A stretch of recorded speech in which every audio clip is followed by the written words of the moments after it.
March is Women's History Month, and this is day 26 of talking about strong women, women you need to know.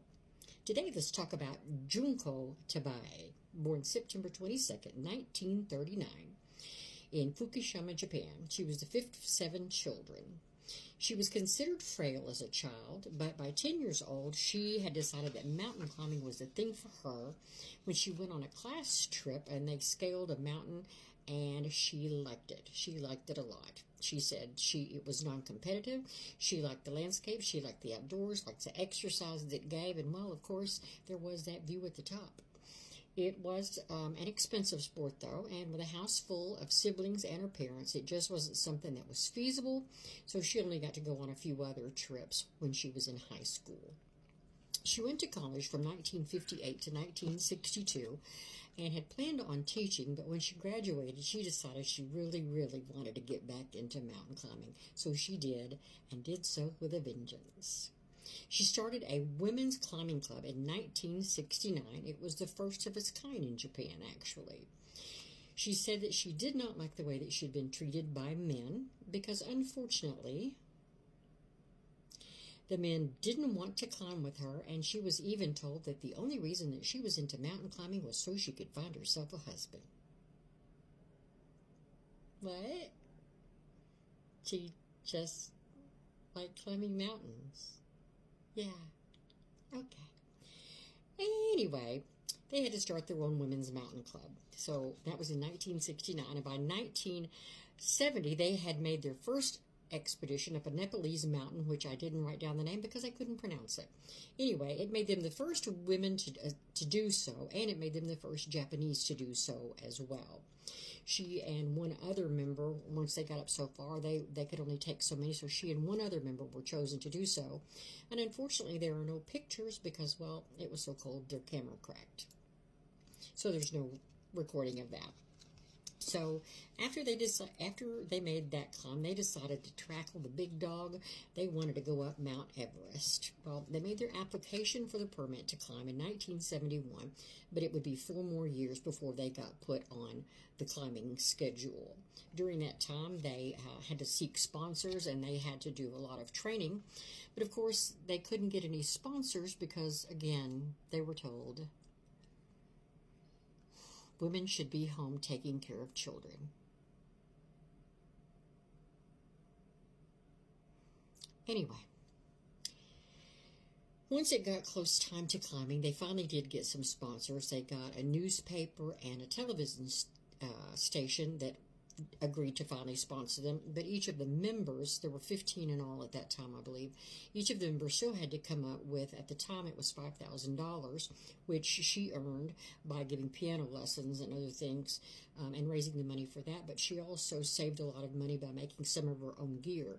She made pants out of old curtains, and she even took the car cover off of her car and made waterproof gloves. Well, it came time to get up the mountain, so after much training, they determined that they would go up the same trail as Sir Edmund Hillary, and on May 4th, or earlier, actually before that, they took off, but on May 4th, they were at about 20,000 feet, a little over 20,000 feet, and they were hit with an avalanche. Sadly, she and one other climber, at least, were buried in this avalanche, and although there were no casualties, there would have been had a Sherpa not seen where she was at and been able to dig her out. She was left battered and bruised and unable to walk for a couple of days. But after a couple of days, she decided, yeah, let's get going. And she got up and led her team upwards. There was a lot of altitude sickness, and because of that, they didn't have all the oxygen tanks that they needed. So it was determined that only 2 people would be allowed to go, and that would be her and one of the Sherpas. So they set out, and unfortunately, she had not been told about one particular ridge. It was an ice ridge, and it was very thin, and they had just forgot to mention that to her, so she was quite upset. As a matter of fact, she said she was furious. But she got across that thing sideways anyway, and on May the 16th, 1975, just 12 days after surviving an avalanche, she became the first woman ever to reach the summit of the great big majestic Mount Everest. Needless to say, when she came down, there were lots of people wanting to talk to her. There was a parade, thousands of people at the airport waiting to talk to her. People wanted interviews, all kinds of accolades. But she, in her very humble way, said, I just wanted to be known as the 36th person to reach the top, not as the first woman. What a girl. She went on to become the first woman also to complete what is known as the 7 summits, and that is where you go to each continent and you find their biggest mountain and you climb to the top. She did that. She did Kilimanjaro. She'd already done Mount Everest in 75. She did Kilimanjaro in 1980, another mountain that I can't pronounce, in 1987, Denali in 88, Elbrus in 89, Vincent in 91, and then I can't read my own writing. Her last one in 1992, and that made her the first woman to ever complete the 7 summits, which I found one article that said only 500 have done worldwide to this day, and another one said that only 350 have. My goodness. She went on to teach about the waste left by climbers, led cleanup crews. She gave speeches and talked about preserving mountain environment.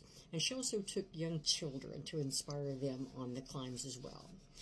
And there have been celebrations left on the dates that on the anniversary dates of her climbs.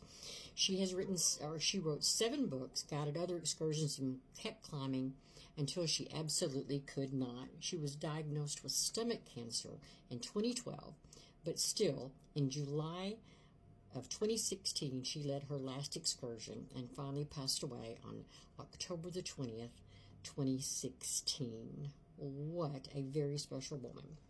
She has an asteroid named after her.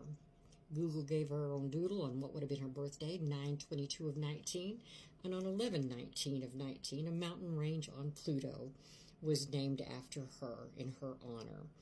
And they said at the time that the mountain ranges on Pluto are named to celebrate historic pioneers who crossed new horizons in the exploration of Earth, sea, and sky. So today, on day 26 of Women's History Month, we celebrate the amazing Miss Junko Tabei. Miss Junko, we salute you.